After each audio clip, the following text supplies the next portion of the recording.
Salut, c'est Trado, je suis content de vous retrouver pour la mise à jour des zones d'accumulation rationnelle sur les 5 cryptos majeurs. Je vous rappelle l'esprit de cette chronique. L'idée c'est d'accumuler progressivement sur des niveaux clés la crypto dont vous pensez que d'ici 1 an, 5 ans, 10 ans, 15 ans, elle devrait être le grand vainqueur de cette course.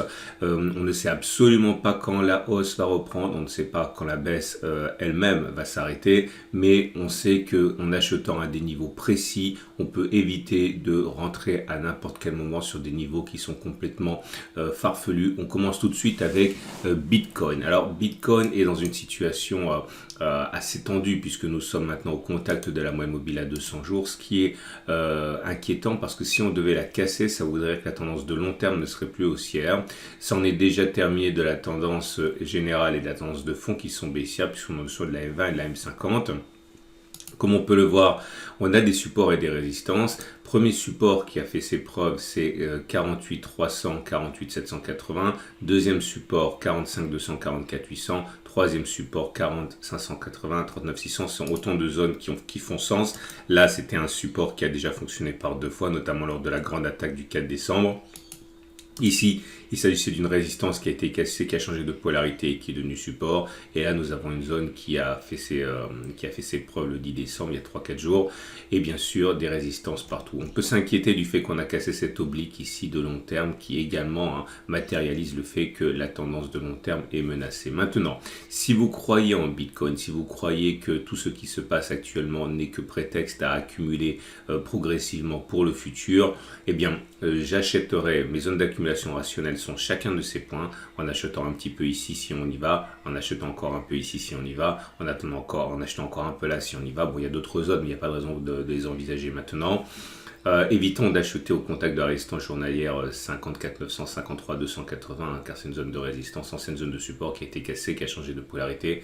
Donc acheter sur ces niveaux serait peut-être un petit peu farfelu. Regardez les bougies Aiki Nashi qui montrent la pression en cours et la bougie Aiki Nashi du moment. On peut le voir est encourageante puisqu'elle est verte. Elle est verte et surtout elle est verte sans mèche basse, ce qui est la signature des tendances haussières naissantes. Maintenant attention, cette bougie est toujours en formation. On peut envisager que les choses changent dramatiquement. Mais en tout cas, il semble qu'il y ait des velléités de rebond sur la moyenne mobile à 200 jours et sur ces niveaux.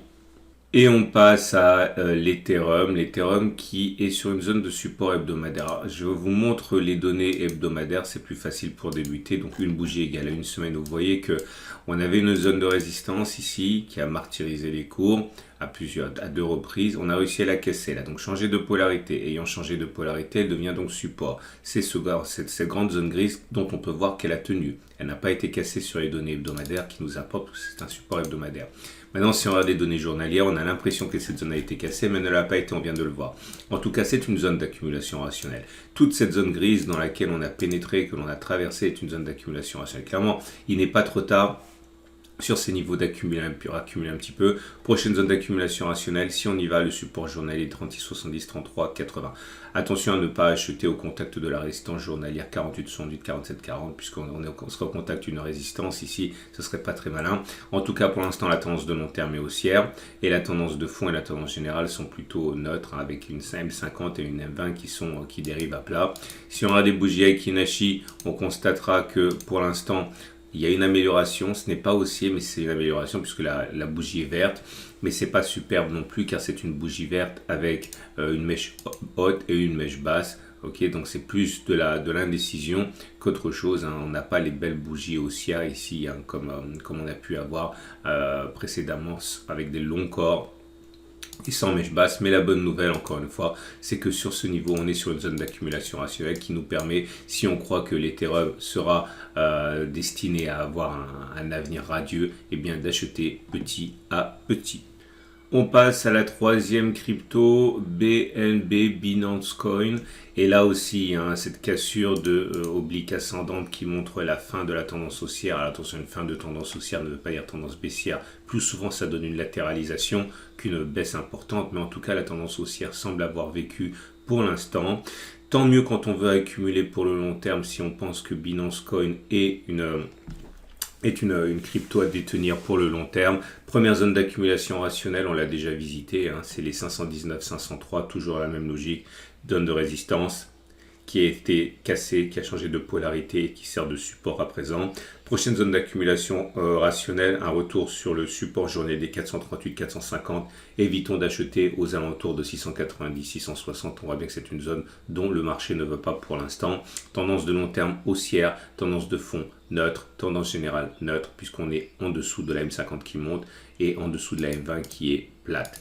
On regarde les bougies Aiki Nashi pour voir les forces en présence et comme on peut le deviner, c'est en amélioration, mais ce n'est pas forcément bon pour l'instant encore, puisque certes nous avons une bougie qui a une mèche haute et une mèche basse, contrairement à la bougie précédente qui n'avait pas de mèche haute et qui était dangereuse. Donc là c'est là une bougie de temporisation. C'est encore une fois, j'insiste, c'est pas une bougie extrêmement toxique, hein. Les bougies toxiques, elles sont là, sont les bougies avec un long corps et pas de mèche haute.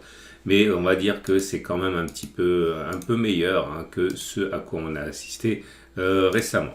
Et c'est le tour de Cardano. Cardano qui est sur une situation, sur une zone de support. La support hebdomadaire, je vous montre en données hebdomadaires, c'est parfois plus facile de le constater. Vous voyez, c'est une zone qui a servi de tremplin lorsque l'on a rebondi. C'était en juin, on a pris plus de 200%.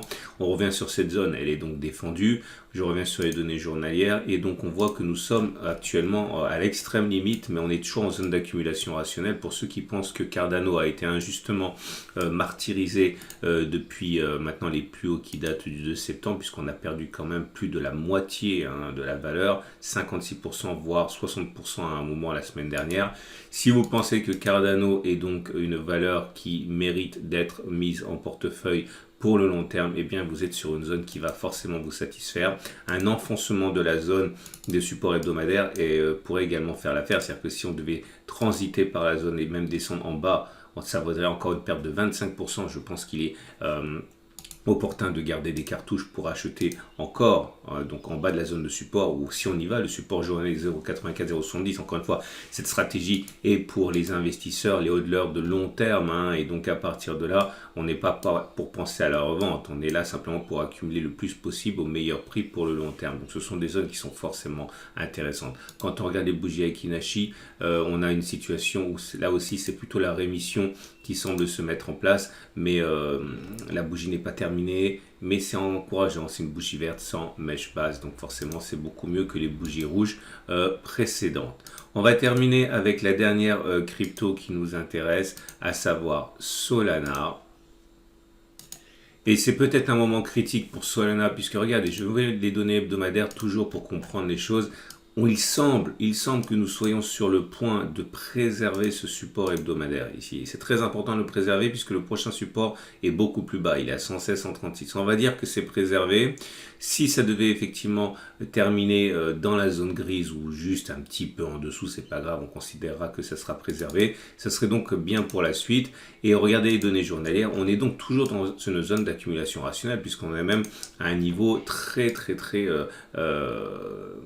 intéressant, en ce sens qu'on est à l'extrême limite d'un support. Donc si on devait repartir à partir de là, ça serait vraiment intéressant. Donc zone d'accumulation rationnelle à présent. Zone d'accumulation rationnelle, malheureusement, si on casse cette zone, il faudra attendre 116, 136. Je vois pas trop l'intérêt d'acheter avant.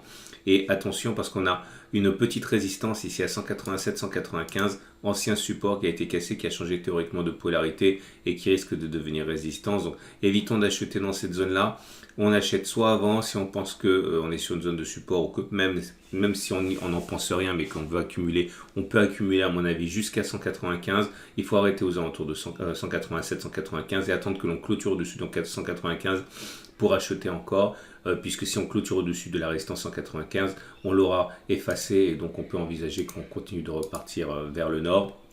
On l'aura compris, un retour sur le support éventuel à 136 pourrait être intéressant pour accumuler encore davantage. Attention, on parle ici d'une baisse de 20% minimum. Hein. Voilà ce qu'on pouvait dire pour ces 5 cryptos. Je vous rappelle encore une fois qu'il ne s'agit pas de penser à la revente ici. Il s'agit simplement de penser à l'achat et de l'accumulation pour le long terme. Si vous pensez que le projet porté par ces cryptos sont des projets qui sont destinés à un brillant avenir, je vous souhaite une excellente journée. Gardez bien en tête ces ces matrices. J'ai utilisé le logiciel ProRealTime. Vous avez un lien en dessous de la vidéo pour l'obtenir gratuitement si vous ne l'avez pas. Et je vous donne rendez-vous lundi prochain pour la mise à jour des zones d'accumulation rationnelle. Pensez à revenir également à regarder dans le lien communauté de YouTube. Je vous mettrai en temps réel si on va chercher les zones, hein, pour ceux qui seraient un petit peu distraits. Et également, si vous avez aimé, eh bien merci de liker, ça fait toujours plaisir. Si vous avez adoré, pensez à vous abonner à la chaîne. Vous apprendrez à trader, vous apprendrez à l'analyse technique, vous apprendrez à investir. Et je vous dis donc à lundi prochain pour la mise à jour et à tout de suite pour les autres analyses techniques.